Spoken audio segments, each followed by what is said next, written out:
Bom dia, família TED. É uma família, eu me sinto realmente em casa, é um prazer estar com vocês, no lugar em que eu sei que quase ninguém vai me achar doida. Eu vim conversar com vocês sobre luto. Não dava para fazer isso de forma leve. Fiz meu máximo, né? Ao invés de contar alguma história minha, da minha vida, outras pessoas contaram isso, eu gostaria de contar histórias que eu ouvi. Faz 15 anos que eu atendo pacientes enlutados, pessoas que perderam seus entes queridos, e é em nome dessas pessoas que eu falo hoje. Dedico a minha apresentação e gostaria que vocês também a enxergassem e me enxergassem apenas como uma porta-voz. Tá bom? Prometo que vou falar sobre luto. Mas antes disso, eu queria contar uma experiência que eu tive, fantástica. Para mim foi fantástica. Eu não sou tão velha, mas eu descobri testes do Facebook. Viciei.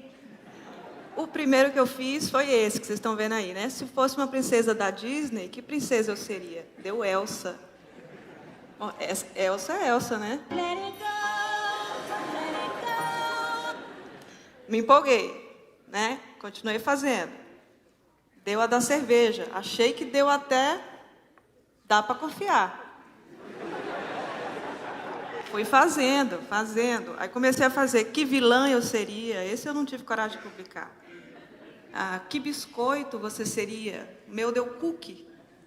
Não sei por quê. Quando eu vi, eu já estava fazendo até aquele do ET bêbado. Vocês já fizeram esse? E aí ele disse que se eu tiver com fome, eu viro uma psicopata. Verdade. O ET está certo. Mas aí eu fiquei me perguntando o seguinte: por que a gente investe tempo da nossa vida para fazer teste no Facebook? E publicar o resultado? Tem gente que bota assim: se eu fosse um animal, eu seria uma iguana. Parece a foto da iguana, você curte, coraçãozinho, né? Vai fazer o quê? Mas aí, eu tentando entender isso, porque sou psicóloga, vocês sabem, meu trabalho é me entender os outros e o mundo, estou o tempo todo fazendo isso. Eu pensei o seguinte, que a gente faz esses testes porque a gente está com muita dificuldade em saber quem a gente é. E a gente precisa de um parâmetro. O teste do Facebook dá um parâmetro, é algo que diz: olha, você é isso. Isso te representa. E a gente está o tempo todo buscando uma âncora de identidade. Os valores que nos definiam na nossa sociedade mais tradicional estão ficando para trás. A gente está buscando saber cada vez mais quem a gente é. E a gente tem pouco parâmetro, né? Religião, grandes tradições, rituais antigos, vêm se perdendo na sociedade moderna. E a gente busca essas coisas. Junto com essas coisas, a gente busca a ciência. Vocês conhecem o DSM-5? Os médicos, sim. O DSM-5 é o Manual Diagnóstico de Transtornos Mentais. Manual Diagnóstico e Estatístico de Transtornos Mentais. É editado pela Associação de Psiquiatria Americana. Uma amiga me mandou isso aí. Disse que era minha cara o livro. Um livro de 1000 páginas com todos os transtornos mentais. Aí eu faço que nem 60 minutos de sabedoria. Cada dia eu abro uma página. Quando não me encontro alguém, diagnostico alguém, é divertido. Muito bem. O fato é que esse DSM, ele está na sua número 5. O primeiro é de 1952. Ele tinha 100 páginas, pessoal. O primeiro tinha 100 páginas. E assim eles foram crescendo. Estão vendo como ele está? O 5 tem 1000 páginas. Estamos ficando doidos. Muito doidos. E agora a gente vai fazer um exercício super saudável. Convido vocês a se virarem para o colega da direita. Bora, pessoal. Vira. Não, o da direita vira para vocês. Vocês vão fazer um par.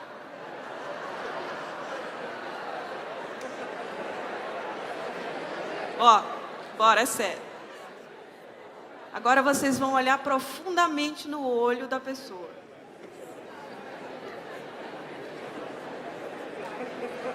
Fundo, olhou fundo. Bora. Olhando fundo.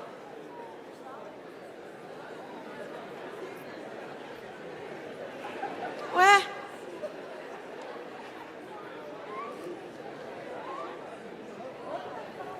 Bom, muito bom. Agora vocês vão ter que decidir entre vocês dois quem é o normal.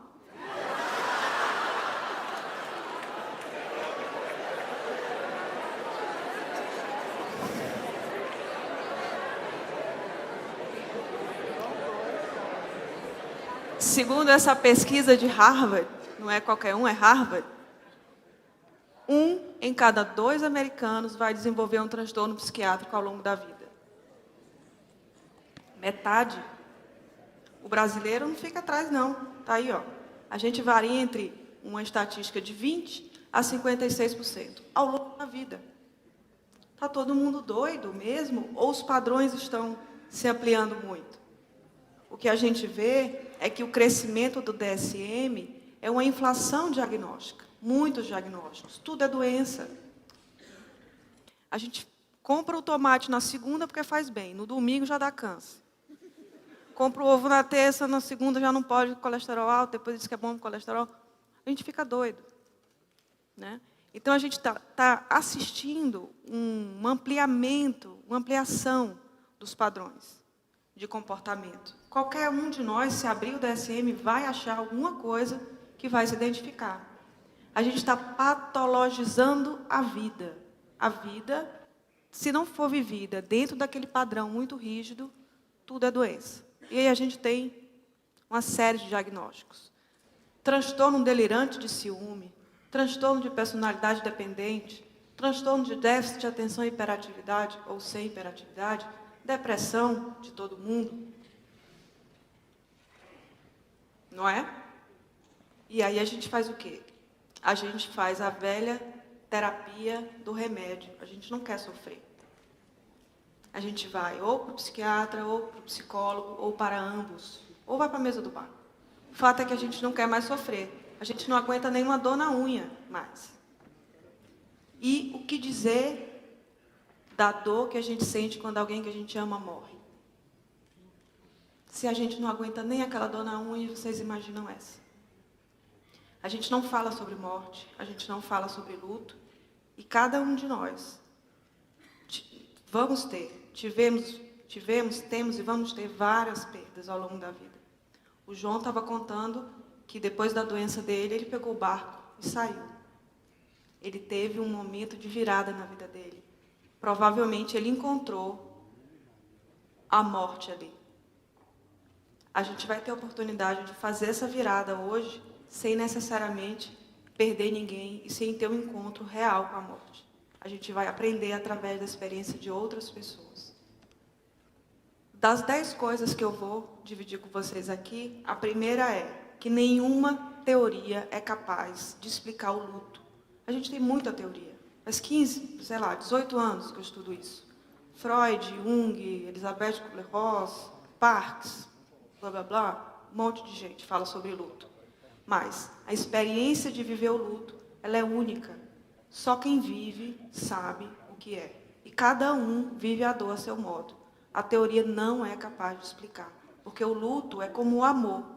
É uma experiência viva.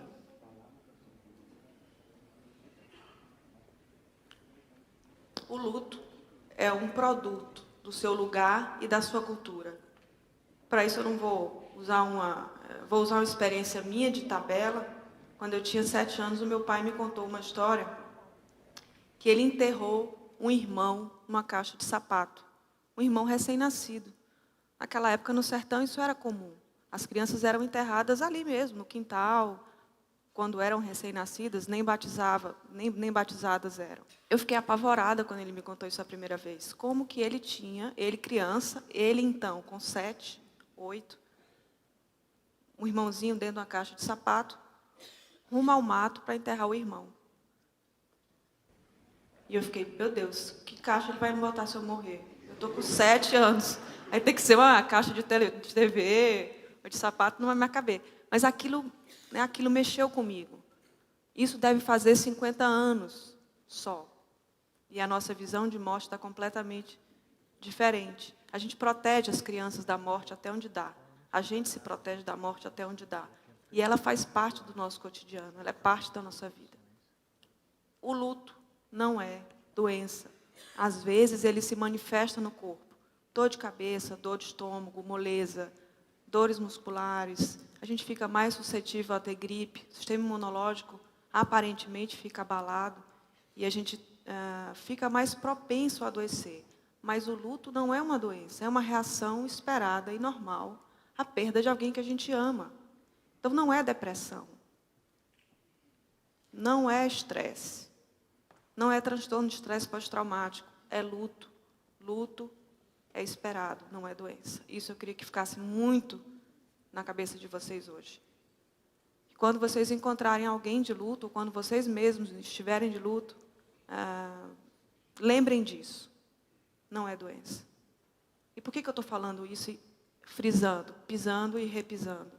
Porque no DSM-5, aquele que eu mostrei para vocês, o luto é citado 130 vezes. Horas associado a doenças, como se ele pudesse desencadear, doenças mentais. E o pior, ele agora está numa categoria que é luto, transtorno do luto complexo persistente. Ele está numa categoria para estudos posteriores. Então, muito provavelmente, se nada mudar, no próximo DSM, o luto vai ser oficialmente uma doença mental. Isso é sério, isso é grave. A gente precisa resgatar a vida e, nesse sentido, também a morte. Uma paciente me disse isso, que o luto, há teorias que dizem que o luto é feito de fases. Primeiro a aceitação, depois a raiva, depois a depressão, depois o recomeço. Então, tem várias fases. O luto não é uma corrida de fases, ele não é uma corrida de obstáculos que você vai terminar e vai ficar bom. Ele parece muito mais, como ela me disse, uma montanha-russa no escuro. Você está bem e, de repente, alguma coisa minúscula faz você lembrar daquela pessoa e você desce. Uma queda vertiginosa. E as pessoas que estão à sua volta não entendem. Estava bem, estava trabalhando. Qualquer coisa, um cheiro, um som, uma roupa, uma palavra. Então, tudo é capaz de fazer você descer montanha-russa abaixo. Uma data comemorativa. Natal, Dia das Mães, Dia dos Pais, Réveillon, aniversário da pessoa, aniversário de morte. Enfim. Eu tenho uma outra paciente que perdeu um bebê recém-nascido. O bebê ficou vivo 7 dias e faleceu. E ela ficou bem, no outro dia ela foi trabalhar. Seguiu a vida. 10 anos depois de estar bem, ela acordou de madrugada achando que estava tendo um ataque cardíaco. Dor no peito, sensação de morte iminente, dificuldade de respirar. Já estava com o segundo marido, já não tinha mais filhos, nem associou uma coisa à outra. Foi ao hospital, fez todos os exames, ela não tinha nada que justificasse aquela reação que ela teve. E ela me disse, o luto bateu à minha porta 10 anos depois, eu tive que abrir. Então, se você não viver, se você não se entregar a esse sentimento, que não é vergonhoso, porque a sociedade quer que a gente esteja o tempo todo feliz. Todo mundo feliz no Facebook, feliz toda hora, lindo. Tem gente que dá vontade de excluir de tão feliz. Eu excluo. Quando meus amigos viajam para o exterior, eu digo, olha, eu vou excluir temporariamente, porque eu não aguento ver tuas fotos enquanto eu trabalho. Então, a sociedade quer que você seja feliz e não tolera a tristeza. Mas a tristeza é um sentimento humano que precisa ser vivido. Senão, naquele momento, volta depois, em forma de sintoma, em forma de problemas de relacionamento. Ele é muito importante para ser relegado.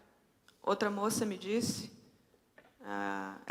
ela tem 22 anos e perdeu o marido, né, ficou viúva aos 22. Ela me disse que ela sente como se tivesse um buraco negro no peito. Por que um buraco negro? O buraco negro suga todas as energias. Então, todas as energias dela estão canalizadas para aceitar essa perda.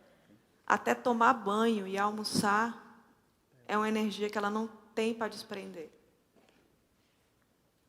Então, às vezes, a gente vê aquela pessoa em alguns momentos, num quarto escuro, sem condição de trabalhar, sem condição de tomar banho, sem condição de se alimentar, ou de sair, ou de fazer sala para visita, as pessoas ficam atoladas de dor. Isso acontece.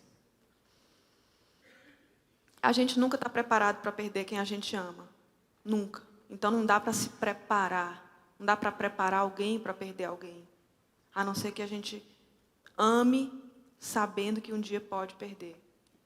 Isso não vai tornar a perda mais fácil ou menos fácil. Mas não dá para preparar ninguém para perder ninguém. Às vezes as pessoas acham que se desligando, a única forma de não sofrer é não amando. Se você não ama, você não perde. Mas se você quer amar, o preço é a possibilidade de perder. Cada um resolve, entre aspas, esse resolve, o luto à sua maneira. Tem gente que faz música, poemas, filmes belíssimos, planta jardim, funda ONGs, ajuda outras pessoas. Enfim, cada um dá um sentido à sua perda. E esse sentido é muito particular. Resolver o luto não é, o que as pessoas dizem. Voltar ao trabalho e vamos lá, vida normal. Primeiro mês está todo mundo ali dando ajuda. Depois já começa a dizer, escuta, não vai voltar? Aliás, a licença para luto tem no máximo 7 dias. A licença de trabalho. Nossa sociedade realmente não permite que a gente viva isso de forma saudável. E tem gente que não resolve nunca. A Rainha Vitória passou a vida inteira no luto do marido. Vestiu preto, naquela época, ficar de luto era chique. O preto é chique, por isso, por conta da Rainha Vitória, ela passou a vida inteira esperando o marido. Ela botava o prato dele na mesa. Ela separava a roupa que ele ia vestir. Todo dia. Ela resolveu dessa forma. Por mais que a gente olhe e diga que aquilo ali não é saudável, foi o que ela conseguiu fazer. E a gente precisa respeitar o que cada um consegue fazer com a sua perda. Isso já falamos. O luto é o preço do amor. São duas faces da mesma moeda. E ele, o luto, a dor, o sofrimento, ele te obriga a rever. João fez isso no barco. Ele reviu valores. Não preciso de tanta coisa. Vou levar tudo numa mochila, vou pegar minha família e vou embora. Porque é um choque de realidade. Faz você pensar o tanto de tempo que você gasta com coisas que não são essenciais. Então, entrar em contato com a morte e com a possibilidade de perder as pessoas que você ama é transformador. Você começa, a vida passa a ter outro sabor, outras cores, outro sentido. Isso aconteceu comigo há 18 anos atrás. Não que eu tenha perdido ninguém, mas eu comecei a conviver com essas pessoas. E a simples convivência, ouvir o que elas me diziam, transformou a minha vida. Numa coisa mais leve, numa coisa mais simples, e numa coisa de dias. Viver o dia. A gente não tem ontem, a gente não tem amanhã, a gente tem hoje. Para estar com quem a gente ama. E o que eu queria deixar para vocês é isso, que a dor e o amor são duas faces da mesma moeda. A vida e a morte também. Só quem tem a morte na consciência, mesmo que não seja o tempo todo pensando nela, é capaz de viver em profundidade, de aproveitar a vida cada segundo. E é isso que eu espero que vocês façam, que nós façamos, um exercício diário ao sair daqui. Obrigada.